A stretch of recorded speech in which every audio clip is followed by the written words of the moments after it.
Dr. Ethan Wade's hands trembled as he peeled the mango, its golden flesh glistening under the sterile lights of the research station.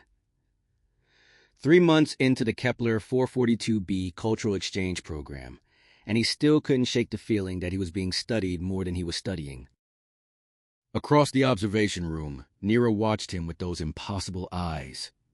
Twin galaxies of violet and silver that seemed to hold entire nebulas within their depths. Her skin shimmered with a faint opalescent glow, patterns of light dancing beneath the surface like bioluminescent waves. She was beautiful in a way that made his chest ache, in a way that transcended species. "You do this every evening," Nira said, her voice like wind chimes in a summer breeze. "This ritual of consumption." Ethan laughed nervously, juice dripping down his fingers. "Not a ritual, just hungry. Want to try some?" He held out a slice, then immediately regretted the casual offer. The cultural briefing had been clear. Food sharing among Nira's people was complicated. But Nira moved closer, her movements fluid and hypnotic. The air around her seemed to hum with energy. She stopped inches from him, so close he could see the geometric patterns shifting across her collarbone, disappearing beneath the flowing fabric of her garment. "My people don't taste as yours do," she said softly. "For us, flavor is memory. Sensation becomes bond. When we consume, we don't just nourish our bodies, we connect to the emotional resonance of what we take in." Ethan's throat went dry. "So you've never tasted anything from your world? Never experienced what you call flavor?" Her eyes locked onto his, and he felt something electric pass between them. "But I want to understand. I want to know what you know. Feel what you feel." She reached out, her fingers hovering over the mango in his hand. Her touch was warm, almost burning, as her hand closed over his. "Can I taste it?" she whispered, leaning closer. "Just once?" The question hung in the air between them like a fragile thing. Ethan's heart hammered against his ribs. Was she asking about the fruit? Or was this something more, a threshold they were about to cross that he didn't fully understand? He should refuse, he should cite protocol, reference the cultural guidelines, maintain professional distance. But the way she looked at him, with such raw curiosity and something else, something that looked almost like longing, made all those rational thoughts evaporate. "Yes," he heard himself say. Nira's eyes brightened, constellations igniting within them. She lifted the fruit from his palm, her fingers trailing against his skin, leaving traces of warmth that felt like tiny stars being born. As she raised the mango to her lips, Ethan realized that whatever happened next would change everything. The station's lights flickered once, as if the universe itself was holding its breath.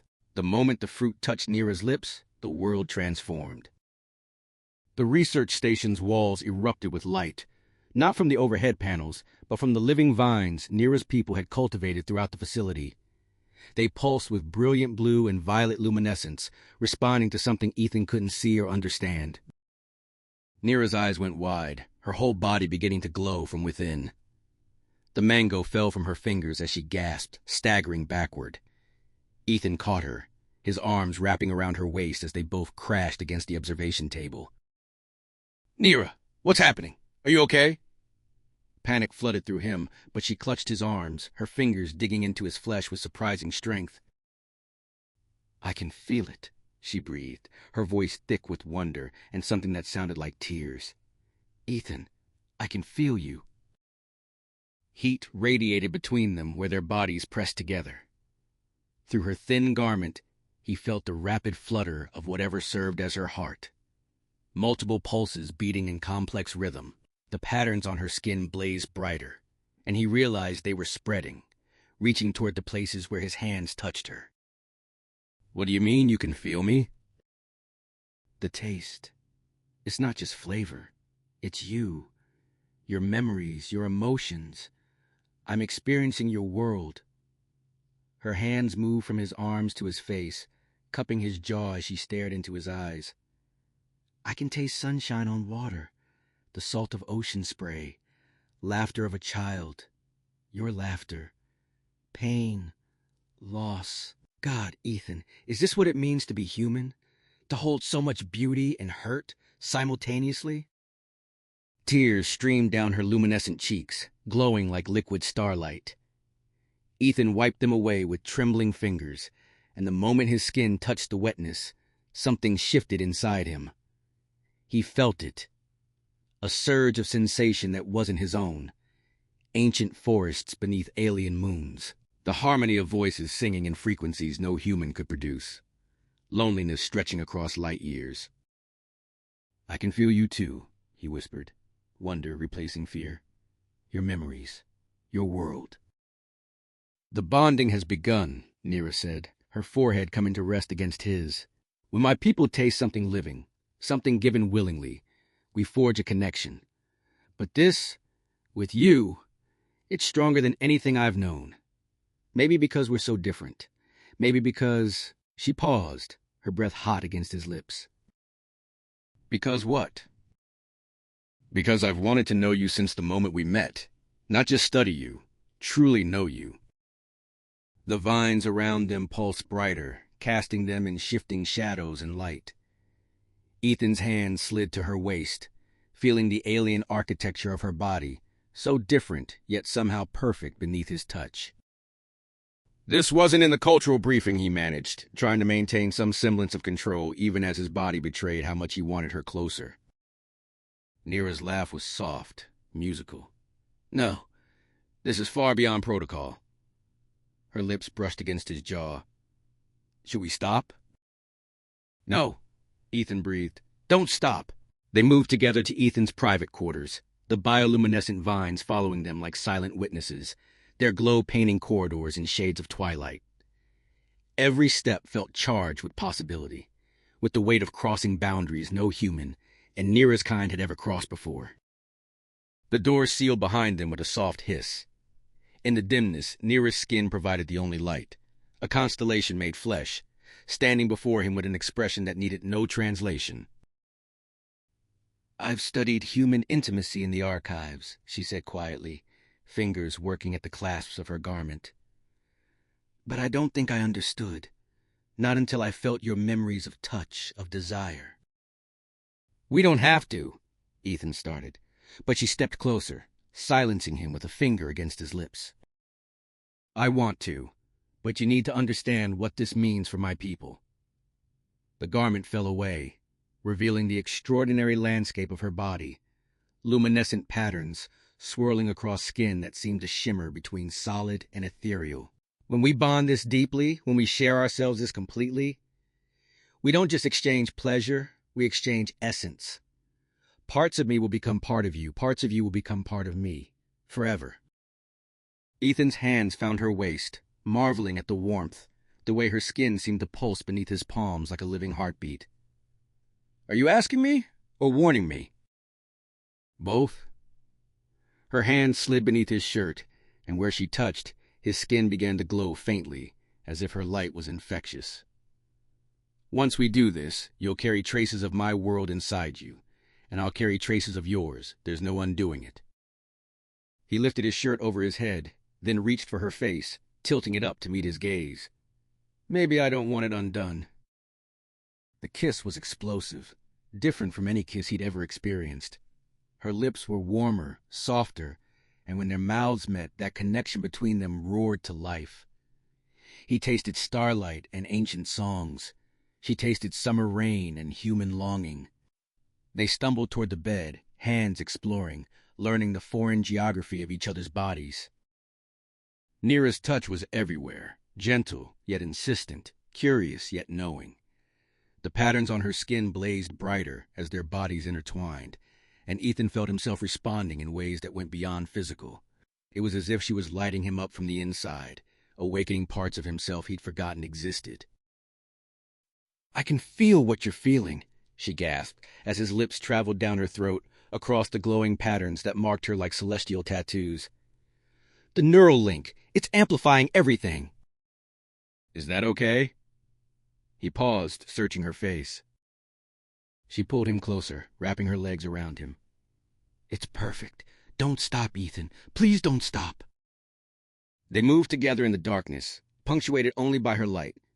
Two different worlds finding a rhythm that belonged to both and neither, creating something entirely new. Hours later, they lay tangled in each other, the afterglow, literally glowing, still pulsing across both their skins.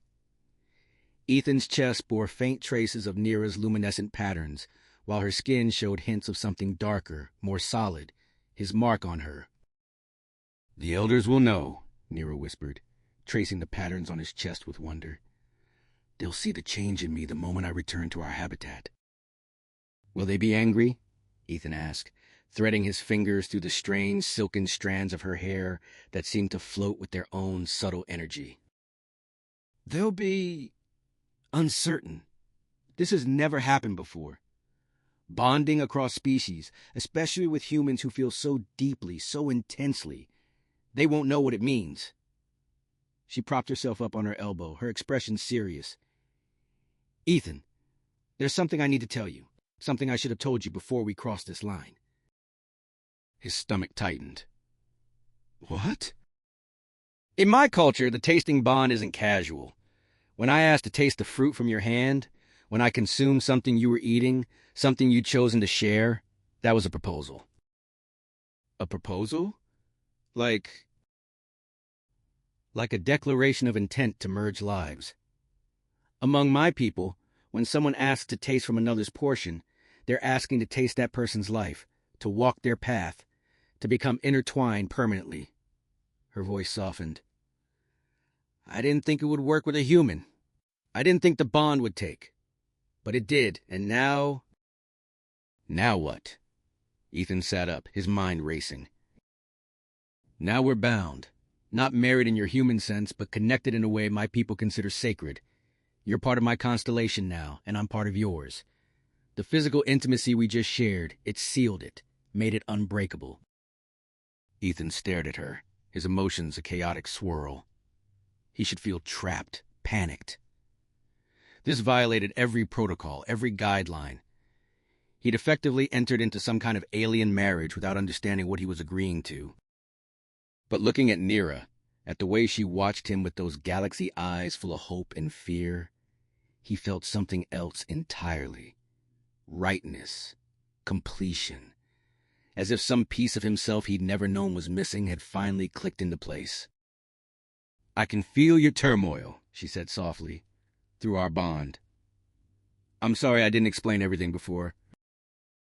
He kissed her, cutting off her apology. When they parted, he rested his forehead against hers. "I'm not angry. I don't know what I am.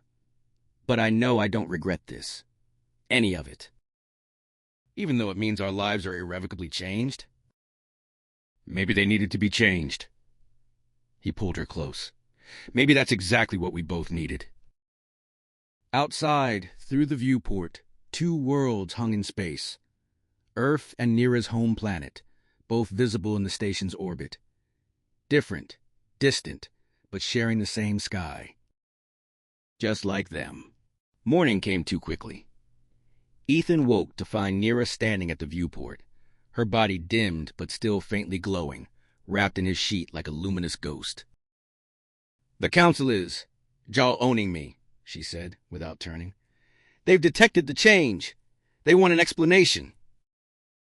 He joined her, wrapping his arms around her from behind. Through their bond, he felt her anxiety like it was his own. A tight knot in his chest that had nothing to do with his own emotions. "What will you tell them?" "The truth, that I've bonded with a human, that we become entangled in ways that can't be undone." She turned in his arms. "They'll give me a choice, Ethan. Return home and try to sever the bond, which may not even be possible, or stay here with you and be exiled from my people." The words hit him like a physical blow. "I can't ask you to give up your entire civilization for—" "You're not asking. I'm choosing." Her hand pressed against his chest, right over his heart. "I've lived my whole life among my kind, and I've never felt what I felt last night. Connection, understanding, love. Yes, that's what you call it, isn't it? I can feel the word in your memories, taste what it means to you. There has to be another way. What if I spoke to the council? What if I explained that we violated every protocol? That we created an unprecedented bond that could complicate diplomatic relations between our species? She smiled sadly. The human administrators won't be pleased either. Dr. Wade, the scientist who literally fell into bed with his alien subject. We'll figure it out, Ethan said fiercely. Both our people came together for cultural exchange, for understanding. What better understanding than this? We proved that connection is possible, that love can exist across impossible divides. A chime echoed through the quarters, his comm station activating. Director Morrison's face appeared on the screen, her expression unreadable. Dr. Wade, we need you and Nira in conference room Alpha immediately. The council wishes to speak with both of you. Ethan and Nira exchanged glances. Through their bond, he felt her fear spike, but also her resolve. They dressed quickly, her in her flowing garment, him in his standard uniform. The luminescent marks on his skin were still visible above his collar. As they walked hand in hand through the corridors, the bioluminescent vines seemed to glow brighter, as if celebrating their bond. Other researchers stopped to stare, some with shock, others with curiosity, a few with what looked like understanding. At the conference room door, Nira squeezed his hand. Whatever happens, we face it together, Ethan finished. That's what bonding means, right? She smiled, and for the first time since waking, her inner light blazed bright. Together. They stepped through the door, ready to fight for the impossible thing they'd created. A bridge between worlds built on trust, desire, and the courage to taste something new.